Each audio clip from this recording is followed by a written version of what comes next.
il se trouve que l'établissement public d'aménagement Bordeaux-Atlantique s'occupe de la réalisation des espaces publics. On a travaillé avec des habitants pour dénommer le parvis d'un commun accord avec la ville. Le parvis a été dénommé Corto Maltese et c'est pour ça qu'on a décidé de réaliser cette exposition. Il vient rendre hommage au passé maritime de Bordeaux.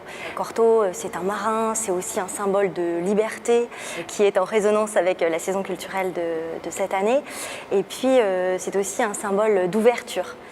C'est une exposition en toute humilité, très simple, qui est basée uniquement sur des reproductions. Mais on a essayé de faire quelque chose de suffisamment riche et varié pour que chacun puisse s'y retrouver, qu'on connaisse ou qu'on ne connaisse pas le personnage, puisqu'on se rend compte que les générations le connaissent plus ou moins.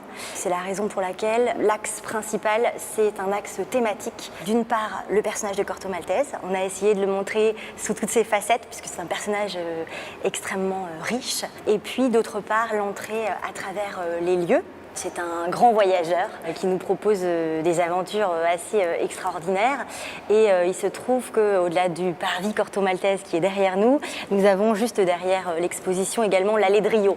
Donc on a aussi fait des liens et des résonances avec les lieux qui étaient visités par Corto au cours de ses aventures.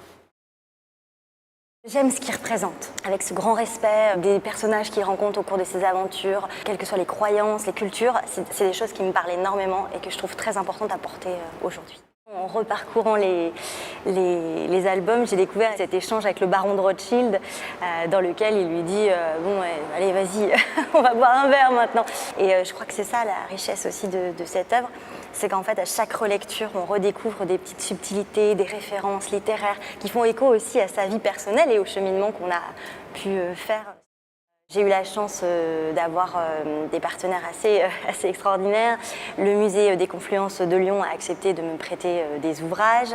J'ai également obtenu des droits sur des adaptations vidéo et pour passer le documentaire qui a été réalisé par Thierry Thomas, qui est très très beau, sur le parcours d'Hugo Pratt et qui explique comment finalement Corto est sorti de son imaginaire.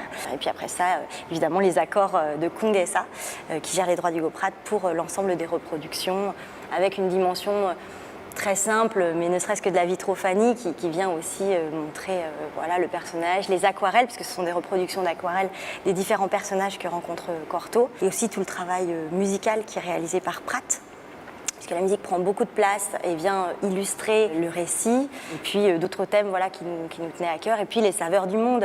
Le co-commissaire d'exposition, Michel Pierre, avec lequel j'ai travaillé, a écrit un ouvrage à partir d'une conversation qu'il a eue avec Hugo Pratt, qui s'appelle « Le carnet de la cambuse », et qui reprend différentes recettes que Corto a pu cuisiner sur son bateau et qui pourront peut-être être à déguster prochainement.